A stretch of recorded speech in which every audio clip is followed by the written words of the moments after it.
Ladies and gentlemen, feast your eyes on this Arc Hunter build. I ran this build in a Master Lost sector, and the recommended power level is 2050 power. So my power level is 2010, so I am 40 levels below the recommended power level. So we are going to be the tankiest hunter while we are jolting a bunch of enemies and also producing bolt charges, which will equivalent to summoning powerful lightning strikes. And last but not least, we are going to be stunning every single champion in the entire game, and we're also going to be producing tons of ionic traces. So without further ado, let's head to this tankiest Jolt Arc Hunter build. Let's first start on which exotic armor piece you're going to want to use for this build if you want to become a tank. The exotic you need to put on is called the Gifted Conviction. This exotic armor piece came out in the final shape, so if you guys are wondering where to get it, it's in the final shape DLC. So whenever you activate either of these two aspects, the first one is Ascension, the second one is Tempest Strike, it would summon these bouncing explosive projectiles, and it would hit nearby targets that would also jolt them and damage them. And our main goal for us is to jolt as many targets as possible to give us a damage resistance, because on the second part, whenever we jolt to nearby targets, it will grant you a damage resist. So whenever you jolt an enemy that is 15 meters near you, you will gain a stack of damage resistance that will last up to 10 seconds. And the maximum of stacks you could be able to get for your damage resistance is ×4. So if you have ×2 damage resistance,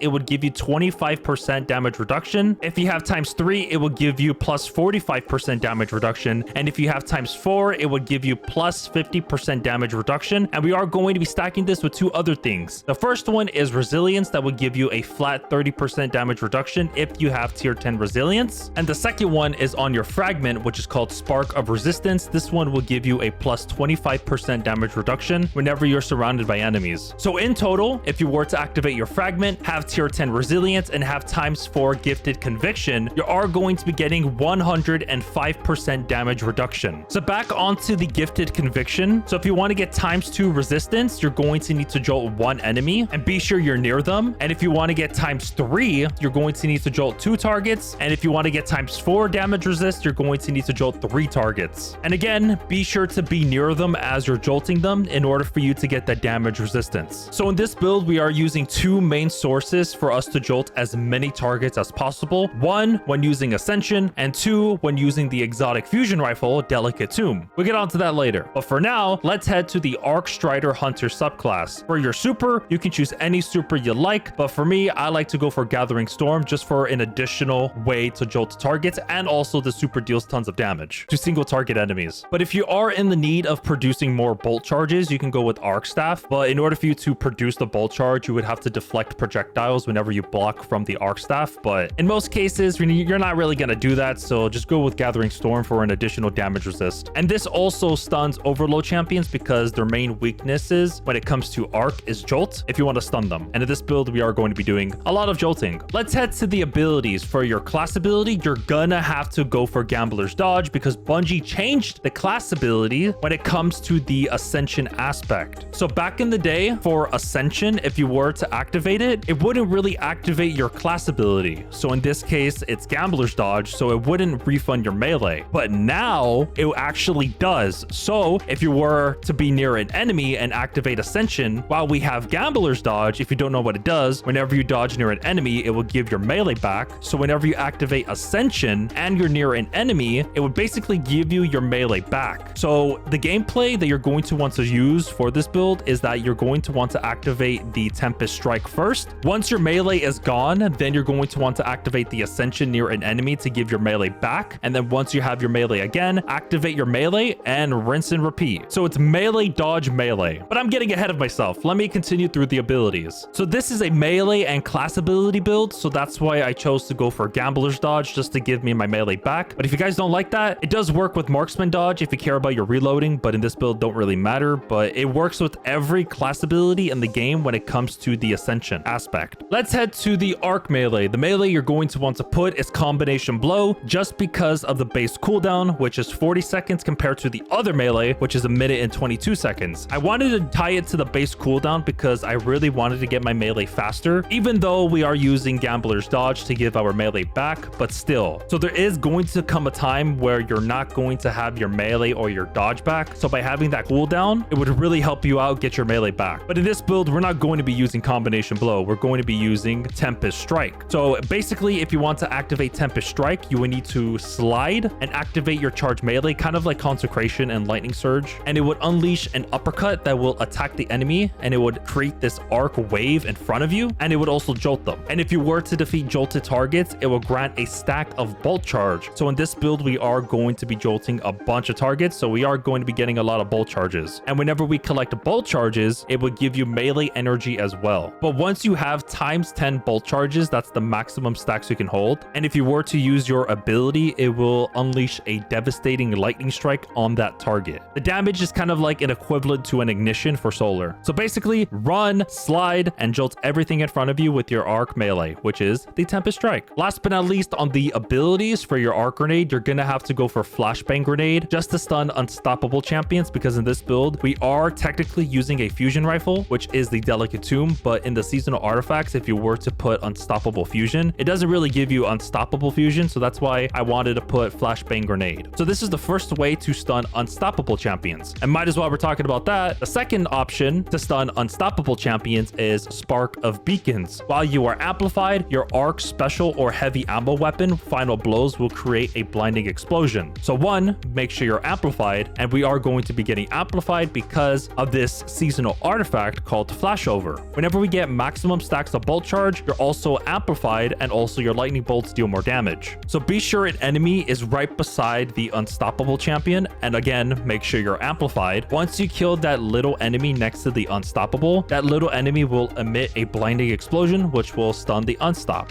And also too, I forgot to mention, this also gives you 15% damage resist as well. So instead of it being 105%, it is now going to be 120%. So that's even better. But you're going to have amplified activated, because in this episode, Bungie decided to give you a 15% damage reduction whenever you have amplified. So as long as you have amplified on, boom, 15% damage reduction right there. The next fragment you're going to want to put is Spark of Ions. Whenever you were to defeat a jolted target or defeat a target with a bolt charge, it will create an ionic trace. And these ionic traces will give you grenade, melee, and class ability energy. So whenever you pick up a single ionic trace, it will give you 12.5% grenade and melee energy. But for your class ability, it will give you 15% class ability energy for that single ionic trace. But just imagine that. We're producing a lot of ionic traces because of the Delicate Tomb. This thing is an ionic trace generator. Back to the fragments. On the third one, you're going to want to go for Spark of Discharge. Your arc weapon final blows have a chance to create an ionic trace, and whenever you collect an ionic trace, you get a stack of bolt charges. But sadly, you get minus 10 strength. The fourth fragment will actually produce bolt charges more. So whenever you're amplified, the effect is increased. Whenever you get a melee hit, it will increase your stability and reload speed. And also your bolt charges will gain increased stacks from all sources, no matter what source you are producing bolt charges. So instead of it producing times 1 bolt charge, let's just say with Tempest Strike, so it's now going to be producing times 2 bolt charges as long as you're amplified. And then last but not least for your fragment is Spark of Resistance. Whenever you're surrounded, it will give you a damage reduction. It could be 3 or more enemies if you want to activate this fragment, and you're also going to be getting plus 10 strength. Let's head to the weapons. For the kinetic weapon, be sure to go for any strand weapon you like, but in this case, I really wanted to use this strand submachine gun called the Imminence because of these 2 perks. On the third column, it comes with Demolitionist. Kills with this weapon will give you grenade energy. If you were to activate your grenade ability, it would reload this weapon from reserves. And the grenade we are using is Flashbang Grenade, so we're going to be able to stun unstoppable champions a little bit more often. And on the fourth column is the main perk, and it's called Strategist. Same thing for Demolitionist, but it ties to your class ability, so whenever you get kills, it will generate class ability energy. And whenever you activate your class ability, it would briefly improve your stability. But for the second part of Strategist, if you were to activate Ascension, it doesn't really increase your stability because the Ascension ties to an aspect, not your class ability. So if you want to activate that stability part, you're going to have to activate Gambler's Dodge. But if you really want to tie to the melee and class ability build, when it comes to producing energy for those 2 abilities, instead of running Demolitionist, you could also run Pugilist. Same thing with Demolitionist and Strategist. This one will give you melee energy whenever you get kills with this SMG. But then again, I didn't really put Pugilist because we are using Gambler's Dodge. It would just give your melee back. So might as well use Demolitionist for more grenade energy for your grenade. The origin trait doesn't really matter for this build, so I'm not going to explain it, but it's right here on screen. You can just pause it and bada bing, bada boom. For the weapon mod, you can either go for Synergy to produce produce a tangle with a set chance whenever you get a kill with this SMG, or you could either go for special ammo finder or heavy ammo finder. But I went with synergy for a tangle because of the artifacts, which is this one, unraveling orbs. Whenever we pick up an orb of power or a tangle, it will grant your strand weapons unraveling rounds. And if you want to spawn in threadlings, go for horde shuttle. Whenever you damage unraveled targets with a weapon, it would occasionally spawn in a threadling. Let's head to the ionic trace generator. I mainly put this for two things: one, producing ionic traces, and two, in the seasonal artifacts, this one right here called particle reconstruction. Basically, it would weaken targets, it would give you bonus damage, and it would also partially reload your magazine from reserves if you are using a fusion rifle or a linear fusion rifle. If you want to deal 20% more damage with this fusion rifle, you're gonna have to hip fire, but if you don't care, just ADS. And final blows with this weapon will have a chance to generate an ionic trace. If you were to defeat a powerful enemy or a guardian, it would always generate an ionic trace. And whenever you collect an ionic trace, it would overcharge this weapon's next shot that will jolt the target on hit. You don't have to have the weapon on once Tempest Cascade is activated. You can swap to your other weapons. There is no cooldown or timer for it, so you can just freely swap to your weapons. And whenever you see like an overload champion, swap back to it and then hit that overload champion and then you'll stun it. You're gonna need a catalyst for this build, and all it does is that whenever you collect an ionic trace, it would reload your magazine from reserves. For the power weapon, you're gonna have to go for Song of Irut because of the origin trait, which is called Cursed Thrall. After defeating a target with your melee attack, final blows with this weapon will cause targets to explode for a short duration. So basically, either get your melee kill with the combination blow or Tempest Strike. Once they die, kills with this weapon will make them go boom. And as you're getting kills with this weapon on the fourth column, which is Sword of Logic, final blows with this weapon will grant bonus damage, and the strength and duration of the bonuses will increase when more powerful targets are defeated. And lastly, just to give you more grenade energy, just go for Demolitionist. For your weapon mod, if you care about your magazine, go for Backup Mag, but if you don't and want to produce even more ionic traces, you can go for Synergy because this is an arc weapon, so you would have a set chance to spawn in an ionic trace whenever you get kills. If you want to increase your damage resistance even further, go for Heavy Ordnance Regeneration. Basically, just deal damage with your machine gun. It would, one, grant you damage resistance, and it would also increase your grenade and melee regeneration for a short time. So this artifact will give you an additional plus 25% damage reduction. So now, if you were to activate everything that I mentioned previously, you're going to be getting 145% damage resist. And that is pretty tanky. All right, let's head to the main stats for the build. The first main stat, go for resilience for the damage reduction, and your second stat, go for mobility to reduce your class ability cooldown. So if you have tier 10 mobility, instead of your base cooldown being 38 seconds, it is now going to be 22 seconds. Here are all of the armor mods I was using for this build. You can change it up as you please or your playstyle if you like, but here's what I was using.